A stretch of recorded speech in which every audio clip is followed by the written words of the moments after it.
Hello, I'm Stephanie Orphan, the Program Director for arXiv. I'm very happy to be here talking to you all today and wanted to thank SPARC Japan for inviting me to speak at your seminar. I'm going to talk to you a little bit today about the background of arXiv and some of what we do. This may be familiar to some of you. There may be a few things that come as a surprise. Then I'll talk about some of the activities we've recently been engaged in, as well as some things we're thinking about for the future. arXiv at its core is an open, curated research sharing platform. We serve 8 academic areas. Our biggest areas of representation on arXiv are physics, math, and computer science. We've been an OA pioneer for almost 35 years. Next year, 2026, will be the 35th anniversary of arXiv. And we've been open from the beginning, from whether there's 200 articles or now up to 2 million articles, being open, always open to anyone around the globe to use for research is part of our mandate. We consider ourselves an ePrint server because we host preprints in addition to peer-reviewed content such as conference proceedings and published articles. And we have been rapidly growing yearly and even monthly in terms of submissions and users by researchers around the globe. On average, we have 20,000 submissions per month to arXiv. And every October, we seem to hit a new record for the most submissions in a month ever. This October, it was 27,692, which was a 13% increase over last October. And of course, arXiv was created by researchers for researchers. To provide a little bit more of a timeline, back in 1989, Joanne Cohn, who was at Los Alamos National Labs, started distributing tech files via email list.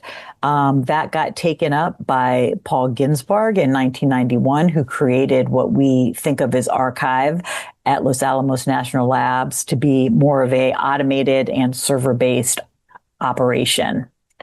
In 2001, Paul came to Cornell University and he brought arXiv with it, and arXiv from then was housed at the Cornell University Library. There were a couple transitions after that, first to the Computer and Information Science Department, and then to Cornell Tech, which is currently the home of arXiv. There were a number of issues and transitions faced in the early 2020s. We kind of got on more stable footing in 2022 when we put a faculty director into place. That also led to us restructuring our governance and hiring some different positions.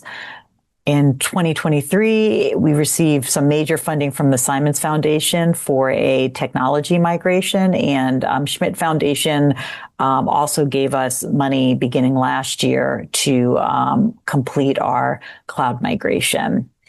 And then this year, the faculty director was reappointed, but we actually did that with a title change, so he is now our executive director. Just to give you a sense of the scope of arXiv, I won't go through every single number on this list, but 6 billion total downloads over the last nearly 35 years. We have 5 million monthly active users. Last year, we had close to 40,000 user support tickets. We have 278 members that support us financially. We have well over 200 moderators that are volunteers who are doing the hard work of making sure papers meet our specifications and are of scholarly interest. We have 29 advisory board members and 26 staff members. I should mention that a portion of that staff is surge hires that we were able to fund due to the cloud migration and special funding that we have for that. So just a quick snapshot of our leadership tree. Some of this reflects the changes that I alluded to that were put into place when we first hired the faculty director. So Cornell Tech is considered the arXiv steward. We report ultimately up to Cornell Tech. The executive director has overall responsibility for arXiv. There's an associate faculty director that helps him with some things. And then he has 3 direct reports. a technical director, myself as program director, and a scientific director. In addition to that, we have 3 volunteer advisory councils. The institution's advisory council is made up of representatives from arXiv member institutions. That is largely academic library representation, although there is a representative from scholarly society. The Science Advisory Council advises on general issues related to arXiv, science, the environment we're operating in, all those sorts of things. And the Editorial Advisory Council is responsible for the whole moderation apparatus of arXiv, and it is made up of the chairs of the 8 arXiv sections. So we have a very simple, fundamental, basic mission, which is to serve researchers. We want them to be able to read new work and to stay current, to share their research quickly, and to support open access. So briefly, how arXiv works. I mean, if I wanted to, I could show you an image that has so many boxes in the workflow that it would be difficult to see on one screen. So this has been extremely simplified in this slide. But at the end of the day, authors submit their research to arXiv. At the point of submission, it goes through some technical checks that are dealt with by staff. And then after we've cleared, if the paper clears technical checks, it will go into a moderator queue. If there are no problems discerned and moderators feel that the content belongs on arXiv and meets our scholarly standards, it will end up generating a full text PDF. That ends up getting posted on the website.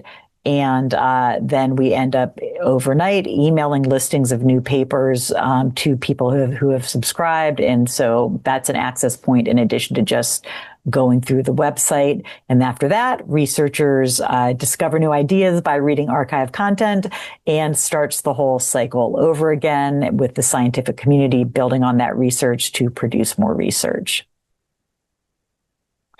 So there's a good question about when authors publish on arXiv. I mean, in general, authors will post preprints in the very early stages of their research so that they can share initial findings and get feedback. They will also share at the advanced research stage when they're hitting up against conference deadlines and things of that nature. And then they will post preprints during the journal review phase so they can share their final work with the entire community, regardless of whether it's also in a journal, and also helping to remove the access barriers that journals provide. And then, of course, you are able to continue to revise, post, update versions of your arXiv or your preprints on arXiv. And so that happens at any time after a preprint has been posted. I want to switch gears a little bit here and just talk about who keeps arXiv open. I mean, and the most simplest answer is it's the global research community.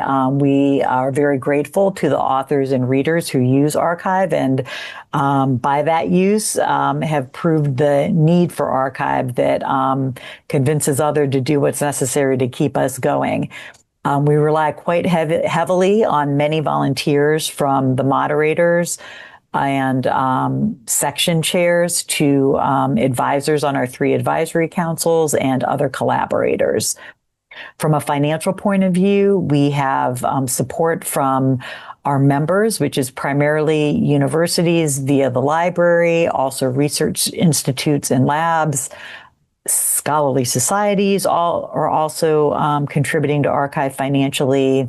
Other nonprofits, some companies are sponsoring arXiv, and individual donors also contribute to arXiv on a regular basis. And as I'm sure you're aware, funding stability depends on funding sources that are diverse, reliable, and community-based. So we are very grateful to everybody that supports arXiv financially. Of course, our home institution, Cornell Tech, provides a lot to arXiv, mostly in in-kind contributions. And separate from the cloud migration, the Simons Foundation has been a major funder of arXiv for many years, contributing to our operations. just briefly wanted to mention a few of the things that we also do as part of the community. And again, I won't go through everything on this list, but we accept proxy submissions from HAL, the French archive for the scientific and academic community. CERN is represented, forgive me, in archive governance. We have cross-linking of papers and data sharing that we do with Astrophysics Data System. We're part of the SCOS family of services, of open science services, and we regularly have check-ins with bioRxiv and medRxiv and occasionally collaborate with those folks on things. So I talked a little bit about our major funding sources, and I just wanted to touch briefly a little bit on some external funding. As I mentioned, the Simons and Schmidt Foundation are funding a major technology project for us. We are migrating from Cornell's local services to the commercial cloud, and part of that also involves doing a major software modernization.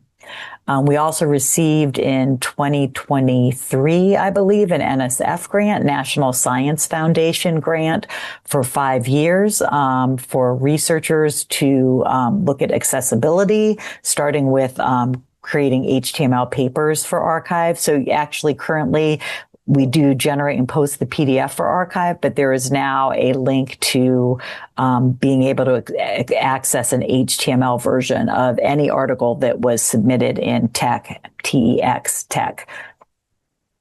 NSF research grant will also support research into ways to view arXiv as a research platform, and it will support investigation of new AI tools for search and recommendations.